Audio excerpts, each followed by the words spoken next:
Second जो phase है जिसको हम लोग प्रोलिफरेटिव फेज बोलते हैं या फॉलिकुलर फेज बोलते हैं या पोस्ट मेंस्ट्रुअल फेज बोलते हैं।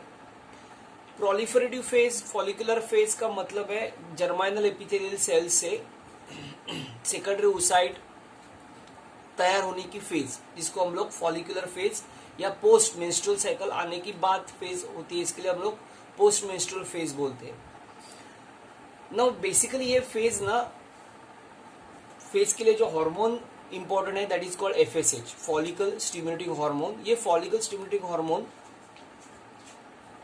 एडिनोहाइपोफाइसिस ऑफ द पिट्यूटरी ग्लैंड से रिलीज होता है अंडर द कंट्रोल ऑफ और under the influence of you can say gonadotrophin, that is hypothalamus से जो रिलीज होता है।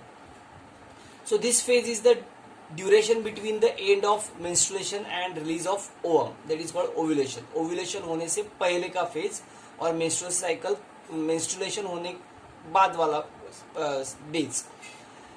Duration of this phase is more variable than other phase. Generally it extend from 5th 1 to 4th or 5th you can say menstrual phase, 5th to 13 days, क्योंकि 14th day of menstrual cycle ovulation होता है, that is release of egg from the ovary. So 13 day of menstrual cycle. A few 6 to 12 secondary follicles proceed to develop, but usually one of them develop into graphene follicles, जिसको हम लोग mature follicle बोलते हैं। इसमें से एक ही 6 to 12 secondary follicles तैयार होते हैं, लेकिन इसमें से खाली एक ही डेवलप होता है जिसको हम लोग मैच्योर ग्राफेन फॉलिकल बोलते हैं, जिसमें सेकेंडरी oocyte होता है जो ब्रेक होने के बाद रिलीज होता है, जिसको हम लोग ओव्यूलेशन बोलेंगे। The other secondary follicle degenerate, this process of degeneration is called atresia. Developing secondary follicle secrete the hormone called oestrogen. ये बहुत इंपॉर्टेंट है, ये जो फॉलिकल्स सेकेंडरी फॉलिकल से ईस्ट्रोजन तैयार करते हैं। नाउ मेंस्ट्रुअल फेज में क्या होता था, मेंस्ट्रुअल फेज में ईस्ट्रोजन की लेवल कम होने की वजह से मेंस्ट्रुएशन आता है, मतलब इसमें ईस्ट्रोजन और प्रोजेस्टेरोन कम होता है। नाउ जैसे जैसे फॉलिकल्स तैयार होते जाते हैं under the influence of FSH, ये फॉलिकल्स ईस्ट्रोजन सिक्रेट करना तैयार करते हैं। सो ऑब्वियसली जो ईस्ट्रोजन की लेवल कम थी मेंस्ट्रुअल साइकिल में, मेंस्ट्रुएशन में, वो आहिस्ता आहिस्ता ईस्ट्रोजन की लेवल बढ़ती है। ये जो बढ़ी हुई लेवल है, अगर ईस्ट्रोजन की लेवल ब्लड में बढ़ने की वजह से जो एंडोमेट्रियम ब्रेक हुआ था वो वापस रिपेयर होता है, that is very important. So developing secondary follicle secrets the hormone oestrogen. The stimulation for proliferation of new follicle is influenced by GnRH, that is gonadotropic releasing hormone or factor, which stimulate release of FSH. Hypothalamus से GnRH gonadotropin releasing hormone और factor release होता है। ये क्या करता है, एडिनोहाइपोफाइसिस, pituitary gland के एडिनोहाइपोफाइसिस को स्टिमुलेट करता है और ये एडिनोहाइपोफाइसिस FSH रिलीज करता है, that is called follicle stimulating hormone. This FSH stimulate germinal epithelial cells to undergoes proliferation and follicles or secondary follicles starts or form. Endometrium begins to regenerate under the effect of gradually increasing quantity of estrogen. estrogen की मात्रा बढ़ती है, estrogen अगर blood में बढ़ जाता है तो ऑब्वियसली एंडोमेट्रियम जो ब्रेक हुआ था वो वापस रिपेयर होना चालू हो जाता है। Regeneration also involves formation of endothelial cells, endometrial, uterine gland and network of blood vessel. ये सब reappear होते हैं, जैसे वो ब्रेक हुआ था वापस रीजनरेट होते हैं। Thickness of the endometrium reaches 3 to 5 mm। Menstrual phase में वो बहुत थिन हुआ था, 1 mm हुआ था, अभी ये उसका थिकनेस बढ़ता है क्योंकि एंडोमेट्रियम वापस रीअपीयर होता है, तो 3 to 5 mm से वो थिकनेस बढ़ता है। थर्ड जो फेज है जिसको हम लोग ओव्यूलेटरी फेज बोलते हैं। Now this phase specially ovulation होता है, egg is release from the ovary. Now इस फेज में ना ईस्ट्रोजन की मात्रा बढ़ती है, जो बढ़ा हुआ ईस्ट्रोजन है, ईस्ट्रोजन की मात्रा अगर बढ़ती है, क्योंकि फॉलिकुलर फेज में, प्रोलिफरेशन फेज में सेकेंडरी फॉलिकल्स है, ये फॉलिकल ईस्ट्रोजन तैयार करते हैं। सो ऑब्वियसली तेरहवें दिन तक 13 डे तक ईस्ट्रोजन की लेवल मैक्सिमम हो जाती है। ये मैक्सिमम जो ईस्ट्रोजन की लेवल ब्लड में जो होती है, ये मैक्सिमम लेवल एडिनो हाइपोफाइसिस को स्टिमुलेट करती है दूसरा हार्मोन रिलीज करने के लिए, जिसका नाम है LH, that is called luteinising hormone. ये ल्यूटेजिंग हार्मोन का बहुत इंपॉर्टेंट काम है सेकेंडरी ऊसट को बाहर निकालना ग्राफेन फॉलिकल से, that you called ovulation.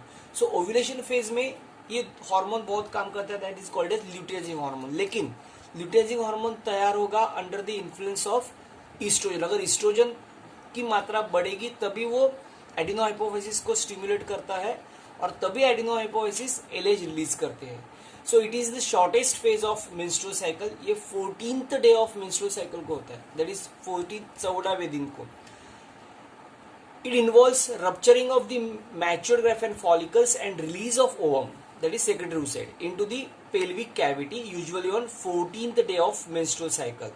14th day of menstrual cycle, egg is released from the ovary, which we called as ovulation phase or ovulatory phase. Rapid secretion of LH by positive feedback mechanism cause the mature follicle to rupture. Ovulation may be accompanied by the mild or severe pain in the lower abdomen. ये phase में ना 14 days में एक severe और mild pen होता है female को lower abdominal region में। चौथा जो फेज है ना, जिसको हम लोग बोलते हैं सिक्रेटिव फेज और इसको हम लोग ल्यूटल फेज भी बोलते हैं। ना ये फेज में क्या होता है, ये सबसे बड़ा फेज है। Duration of this phase is between the ovulation and beginning of the next menses. दूसरे मेंस्ट्रुअल साइकिल का पहले दिन से पहले वाला और पिछले मेंस्ट्रुअल साइकिल का ओव्यूलेशन के बाद वाला दिन।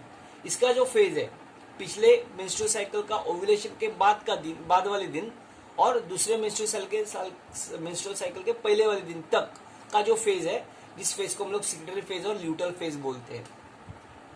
This phase is the longest phase, जैसा अभी मैंने बोला था। It last for 14th days from 15 to 28 days. 14वें दिन 14 डे में ओव्यूलेशन होता है, 14 डे में ओव्यूलेशन होता है, that is and 15 to 28 day के बीच वाले साइकिल को हम लोग सिक्रेटरी फेज बोलते हैं।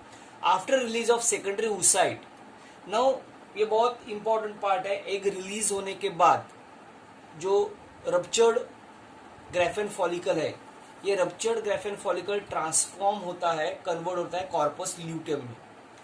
ये भी अंडर द इन्फ्लुएंस ऑफ और इफेक्ट ऑफ एलएच से होता है। नाउ इसमें दो केसेस है। अगर जो बाहर आया एग है, that is called secondary oocyte, उसको दो पॉसिबिलिटी है। आइदर वो सेकेंडरी oocyte फर्टिलाइज होगा या सेकेंडरी oocyte फर्टिलाइज नहीं होगा। अगर सेकेंडरी oocyte फर्टिलाइज होता है तो कॉर्पस ल्यूटियम है, ये टेम्पररी एंडोक्राइन ग्लैंड करके काम करेगी and it starts releasing hormone called as progesterone, जिसको हम लोग प्रेगनेंसी हार्मोन बोलते हैं। ये प्रोजेस्टेरॉन बहुत इंपॉर्टेंट काम करता है, वो एफएसएच की एक्टिविटी इनहिबिट कर देता है।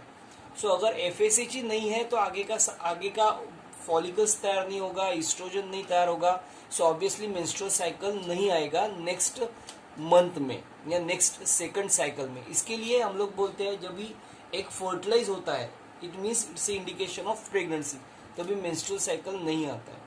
सो अगर एक फर्टिलाइज नहीं हुआ, मैंने पहला एक फर्टिलाइज हुआ बोला, अगर एक फर्टिलाइज नहीं होता है तो ये जो कॉर्पस ल्यूटियम है, ये कॉर्पस ल्यूटियम एक व्हाइटिश मास में कन्वर्ट होता है, जिसको हम लोग बोलते हैं corpus अल्बिकल्स। So after release of secondary oocyte, remaining tissue of graphene follicles transform into corpus luteum under the effect of LH. Now corpus luteum begins to secrete progesterone and estrogen. The ovulated egg may be get fertilized within 24 hours. अगर egg वो release होने के बाद 24 hours में fertilize होगा. However, in the absence of fertilization, corpus luteum can be survive for only 2 weeks. And then degenerates into a whitish scar called corpus albicans. The corpus luteum release progesterone, small amount of estrogen and inhibin. Under the influence of these hormones, the endometrial gland grow become coiled and start uterine secretion. Endometrium become more vascularized and thickening up to 8 to 10 mm, because it gives, now it means egg get fertilized and the endometrium become more vascularized, it gives it thickness become 8 to 10 mm, it gives comfortable cushion for landing embryo. ये सब embryo को implant करने के लिए अभी endometrium prepare हो रहा है. So it means egg get fertilise. Inhibin stop secretion of FSH. Inhibin और प्रोजेस्टेरोन क्या करेगा, एफएसएच की एक्टिविटी स्टॉप कर देता है. This changes are necessary for fertilisation and subsequent implantation. If the ovulated egg get fertilized and the embryo is implanted, there is secretion of human chorionic gonadotropin, which is called as HCG.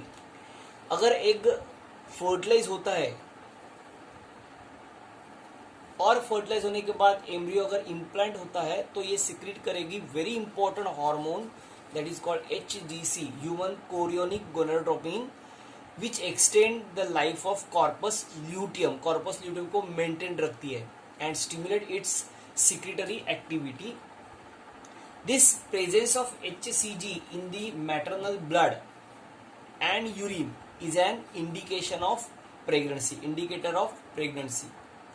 In absence of fertilization, next menstrual cycle begins.